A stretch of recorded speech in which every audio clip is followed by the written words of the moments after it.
اعوذ باللہ السمیع العلیم من الشیطان الرجیم من ہمزہ ونفخہ ونفثہ۔ بسم اللہ۔ نماز پڑھنے کا طریقہ۔ جب نماز پڑھنے کے لیے کھڑا ہوں تو اپنی زینت کی چیزیں پہن لیں، یعنی اچھا صاف ستھرا لباس پہن لیں۔ اللہ تبارک و تعالیٰ فرماتا ہے سورہ الاعراف کی آیت نمبر 31 میں، ہر نماز کے وقت اپنی زینت کی چیزیں پہن لیا کرو۔ حضرت ابن عباس رضی اللہ تعالیٰ عنہ فرماتے ہیں، صحیح مسلم کی حدیث ہے، رسول اللہ صلی اللہ علیہ وسلم نے اپنے تمام کپڑے پہن لیے، پھر نماز کے لیے باہر تشریف لے گئے۔ پھر کعبہ کی طرف منہ کر کے سیدھا با ادب کھڑا ہو جائیں، نہ آگے کی طرف جھکیں اور نہ پیچھے کی طرف۔ اللہ تبارک و تعالیٰ فرماتا ہے سورہ بقرہ کی آیت نمبر 144 میں، نماز میں مسجد حرام کی طرف منہ کر لیا کرو۔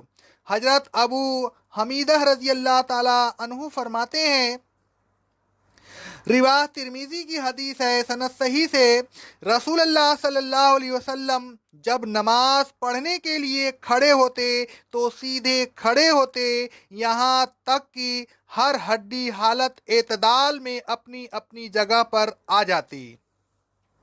اللہ تبارک و تعالیٰ فرماتا ہے سورہ بقرہ کی آیت نمبر 238 میں، اللہ کے سامنے ادب سے کھڑے ہوا کرو۔ رسول اللہ صلی اللہ علیہ وسلم فرماتے ہیں، ابو داؤد کی حدیث ہے، سند صحیح سے، پھر اقامت کہو،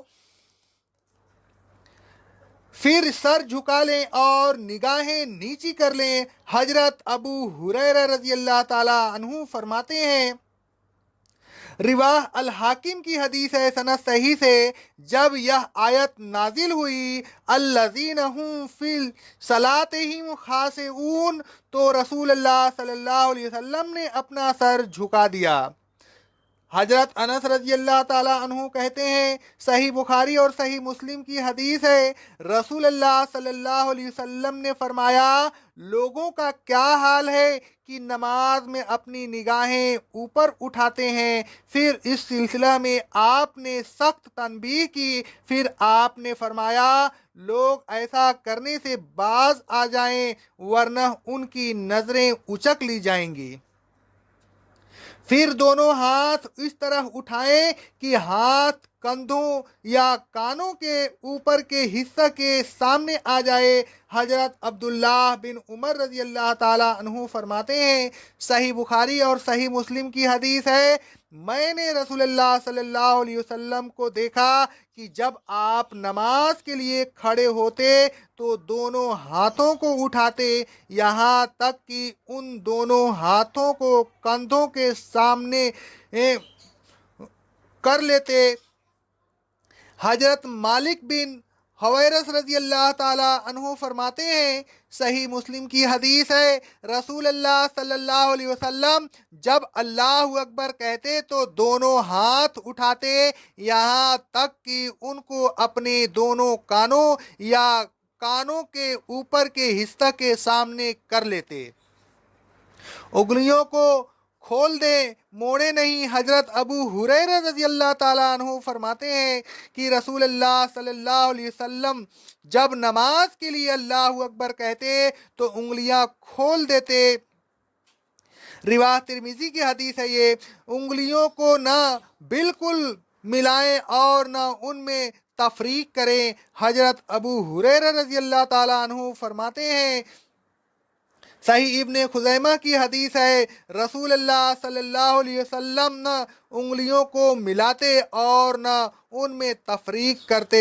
پھر اللہ اکبر کہیے۔ رسول اللہ صلی اللہ علیہ وسلم فرماتے ہیں، صحیح بخاری اور صحیح مسلم کی حدیث ہے، جب تم نماز کے لیے کھڑے ہو تو اللہ اکبر کہو، پھر سیدھے ہاتھ کو الٹی ذرا پر رکھ لیں اور سیدھے ہاتھ سے الٹے ہاتھ کو پکڑ لیں، پھر ہاتھوں کو سینے پر رکھ لیں۔ حضرت وائل رضی اللہ تعالیٰ عنہ فرماتے ہیں، صحیح بخاری کی حدیث ہے، تکبیر تحریمہ کے بعد رسول اللہ صلی اللہ علیہ وسلم نے سیدھے ہاتھ سے الٹے ہاتھ کو پکڑ لیا. آپ نے سیدھے ہاتھ کو الٹے ہاتھ کی کلائی پہنچے اور کلائی پر رکھا.